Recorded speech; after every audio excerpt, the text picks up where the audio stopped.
Hello guys, selamat datang ke Apin Channel. Pada kali ini guys, kita akan reacted ya satu lagi channel dari QKQ Guatok kenaan dengan pesona Kota Jakarta tahun 2022 menuju ke tahun 2023 guys. Kita akan melihat keindahan-keindahan dan juga gedung-gedung pencakar langit yang berada di Jakarta, dan update ini berada pada tahun 2023 guys.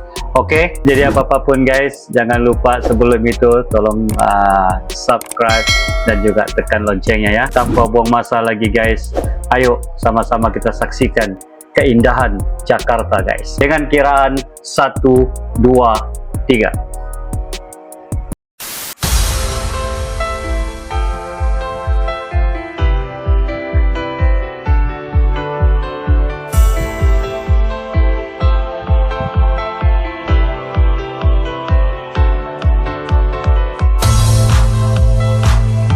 Jakarta atau secara resmi bernama Daerah Khusus Ibu Kota Jakarta atau Jakarta Raya adalah ibu kota negara dan kota terbesar di Indonesia.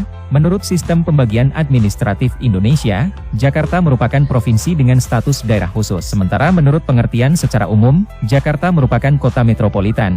Jakarta terletak di pesisir bagian barat Laut Pulau Jawa. Dahulu pernah dikenal dengan beberapa nama, di antaranya Sunda Kelapa, Jayakarta, dan Batavia.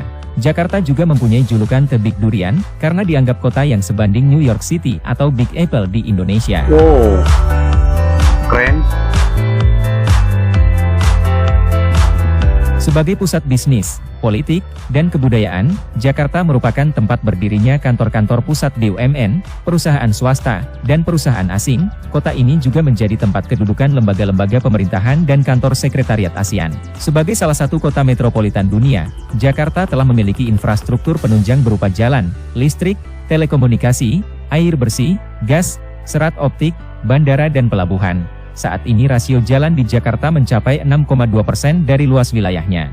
Selain jalan protokol, jalan ekonomi dan jalan lingkungan, Jakarta juga didukung oleh jaringan jalan tol lingkar dalam, jalan tol lingkar luar, jalan tol Jagorawi dan jalan tol Ulu Jami Serpong. Pemerintah juga berencana akan membangun tol lingkar luar tahap kedua yang mengelilingi kota Jakarta dari Bandara Soekarno-Hatta ke Tangerang, Serpong, Cinere, Cimanggis, Cibitung dan Tanjung Priok. Untuk ke kota-kota lain di Pulau Jawa, Jakarta terhubung dengan jalan tol Jakarta-Cikampek yang bersambung dengan jalan tol Cipularang ke Bandung dan jalan tol Cipali ke Cirebon. Selain itu juga tersedia layanan kereta api yang berangkat dari 6 stasiun pemberangkatan di Jakarta. Untuk ke Pulau Sumatera, tersedia ruas jalan tol Jakarta-Merak yang kemudian dilanjutkan dengan layanan penyeberangan dari Pelabuhan Merak ke Bakauheni.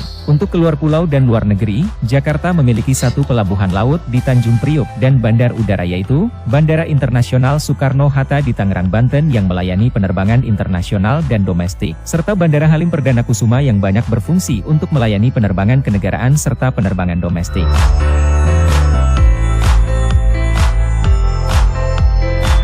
Jakarta merupakan kota dengan tingkat pertumbuhan ekonomi yang cukup pesat. Ini yang Saat stadium. ini lebih dari 70% uang negara beredar di Jakarta. Yang baru Perekonomian guys. Jakarta terutama ditunjang oleh sektor perdagangan, jasa, properti, industri kreatif dan keuangan. Beberapa sentra perdagangan di Jakarta yang menjadi tempat perputaran uang cukup besar adalah kawasan Tanah Abang dan Gelodok. Kedua kawasan ini masing-masing menjadi pusat perdagangan tekstil serta dengan sirkulasi ke seluruh Indonesia. Bahkan untuk barang tekstil dari Tanah Abang, banyak pula yang menjadi komoditas ekspor. Sedangkan untuk sektor keuangan, yang memberikan kontribusi cukup besar terhadap perekonomian Jakarta adalah industri perbankan dan pasar modal. Untuk industri pasar modal, pada bulan Mei 2013 Bursa Efek Indonesia tercatat sebagai bursa yang memberikan keuntungan terbesar, setelah Bursa Efek Tokyo.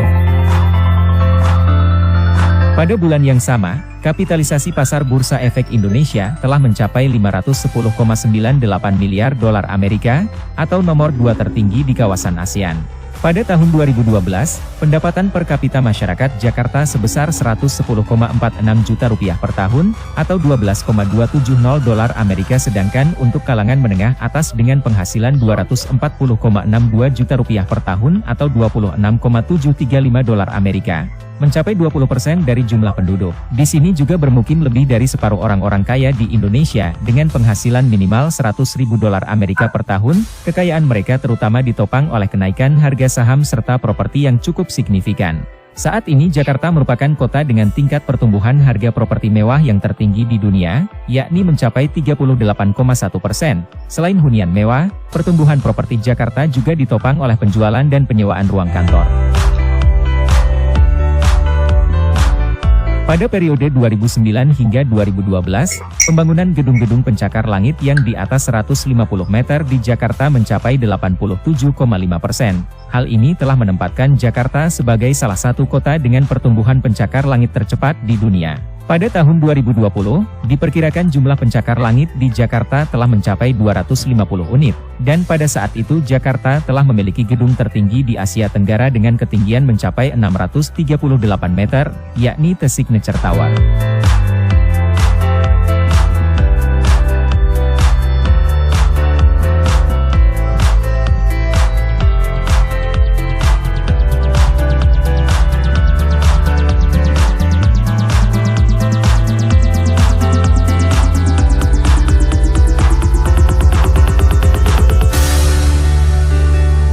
Sejak masa Presiden Soekarno hingga saat ini Jakarta sering menjadi tempat penyelenggaraan event-event olahraga berskala internasional, di antaranya pernah menjadi tuan rumah Asian Games pada tahun 1962, serta Asian Games 2018 bersama dengan Palembang, dan beberapa kali menjadi tuan rumah pesta olahraga bangsa-bangsa Asia Tenggara atau yang lebih dikenal dengan SEA Games. Mayoritas masyarakat Jakarta gemar berolahraga, sepak bola merupakan cabang permainan yang banyak diminati masyarakat. Jakarta memiliki beberapa klub sepak bola profesional, di antaranya Persija Jakarta, yang saat ini berkompetisi di Liga 1 Indonesia, dan Persitara Jakarta Utara yang saat ini ikut berlaga di kompetisi Liga 3 Jakarta.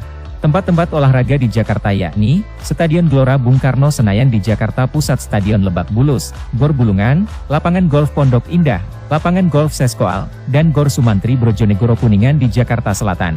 Stadion Internasional Jakarta, Stadion Tugu, Stadion Kamal, Gedung Basket Kelapa Gading, Lapangan Golf Ancol dan Sports Mall Kelapa Gading di Jakarta Utara, Stadion Bea Cukai Rawamangun, Lapangan Golf Rawamangun, Pacuan Kuda Pulau Mas, dan Gedung Senam DKI Raden Inten di Jakarta Timur.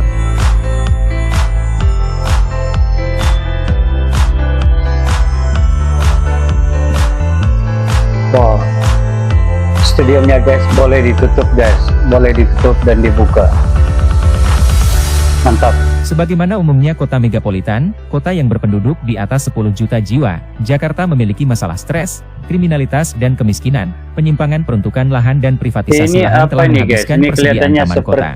Kemacetan lalu lintas, menurunnya interaksi sosial karena gaya hidup individualistis juga menjadi penyebab stres. Tata ruang kota yang tidak partisipatif dan tidak humanis menyisakan ruang-ruang sisa yang mengundang tindak laku kriminal. Pembangunan tanpa kendali di wilayah hilir, penyimpangan peruntukan lahan kota dan penurunan tanah akibat eksploitasi air oleh ini industri, antara penduduk-penduduk yang berada kapasitas di sekitar penyaluran air Bandar sistem Jakarta sungai ya. yang menyebabkan terjadinya banjir besar di Agak padat Jakarta. ya guys. Jumlah penduduk dan komposisi etnis di Jakarta selalu berubah dari tahun ke tahun. Berdasarkan sensus penduduk tahun 2000, tercatat bahwa setidaknya terdapat 7 etnis besar yang mendiami kota Jakarta. Suku Jawa merupakan etnis terbesar dengan populasi 35,16% penduduk kota. Etnis Betawi berjumlah 27,65% dari penduduk kota. Pembangunan Jakarta yang cukup pesat sejak awal tahun 1970-an ini telah banyak menggusur perkampungan etnis Betawi ke pinggiran kota. Pada tahun 1961, orang Betawi masih membentuk persentase terbesar di wilayah pinggiran seperti Cengkareng, Kebon Jeruk, Pasar Minggu, dan Pulau Gadung. Masyarakat dari Indonesia Timur terutama etnis Bugis, Makassar, Manado dan Ambon, terkonsentrasi di wilayah Tanjung Priok. Di wilayah ini pula masih banyak terdapat masyarakat keturunan Portugis, serta orang-orang yang berasal dari Luzon, Filipina.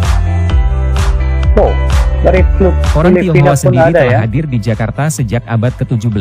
Mereka biasa tinggal mengelompok di daerah-daerah permukiman yang dikenal dengan istilah pecinan atau kampung Cina dapat dijumpai di Glodok, Pinangsia, dan Jatinegara. Selain perumahan-perumahan baru di wilayah Kelapa Gading, Pluit dan Sunter, orang Tionghoa banyak yang berprofesi sebagai pengusaha atau pedagang. Di samping etnis Tionghoa, etnis Minangkabau juga banyak yang berdagang. Di antaranya perdagangan grosir dan eceran di pasar-pasar tradisional kota Jakarta.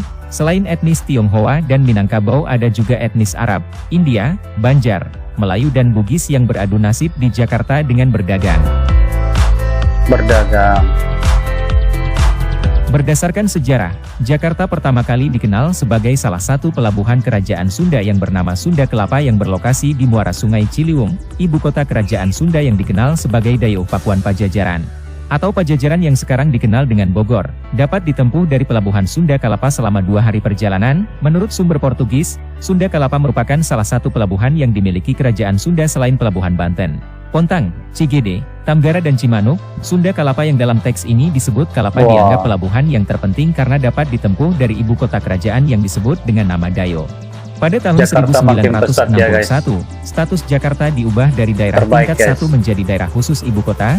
Semenjak dinyatakan sebagai ibu kota, penduduk Jakarta melonjak sangat pesat akibat kebutuhan tenaga kerja pemerintahan yang hampir semua terpusat di Jakarta. Hanya dalam waktu 5 tahun, penduduk Jakarta bertambah lebih dari 2 kali lipat. Berbagai kantung permukiman kelas menengah baru kemudian berkembang, seperti Kebayoran Baru, Cempaka Putih, Pulau Mas, Tebet dan Pejompongan. Pusat-pusat permukiman juga banyak dibangun secara mandiri oleh berbagai kementerian dan institusi milik negara seperti Perumnas. Pada masa pemerintahan Soekarno, Jakarta melakukan pembangunan proyek besar, di antaranya yaitu Gelora Bung Karno, Masjid Istiqlal dan Monumen Nasional. Pada masa itu pula Poros Medan Merdeka Tamrin Sudirman mulai dikembangkan sebagai pusat bisnis kota, menggantikan Poros Medan Merdeka, Senen, Salemba Jatinegara.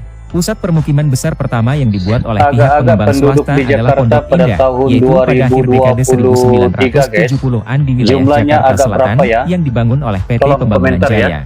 Laju perkembangan penduduk ini pernah ditekan oleh Gubernur Ali Sadikin pada awal 1970, dengan menyatakan Jakarta sebagai kota tertutup bagi pendatang. Kebijakan ini tidak bisa berjalan dan dilupakan pada masa-masa kepemimpinan gubernur selanjutnya. Pada Mei tahun 1998, terjadi kerusuhan di Jakarta yang memakan korban banyak etnis Tionghoa. Gedung MPR, DPR diduduki oleh para mahasiswa yang menginginkan reformasi. Buntut kerusuhan ini adalah turunnya Presiden Soeharto dari kursi kepresidenan. Jakarta memiliki suhu udara yang panas dan kering atau beriklim tropis. Terletak di bagian barat Indonesia.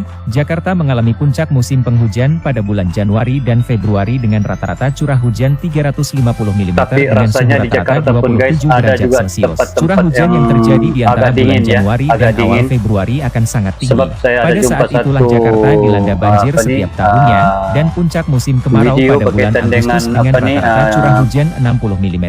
Bulan September dan awal Oktober adalah hari-hari yang sangat panas di Jakarta. Suhu udara dapat mencapai 40 derajat Celcius. Suhu rata-rata tahunan berkisar antara 25 derajat hingga 38 yang derajat boleh Celcius. tahu, boleh komentar di bawah ya guys. Oke guys, demikianlah guys reacted kita berkenaan dengan situasi dan juga keindahan ataupun persona yang berada di kota Jakarta guys, dari update tahun 2023 guys. Apa-apapun guys, saya mengucapkan thank you, terima kasih kerana Anda sudah menonton reacted ini guys. Apa-apapun, respect Indonesia, respect Malaysia guys. Bye bye.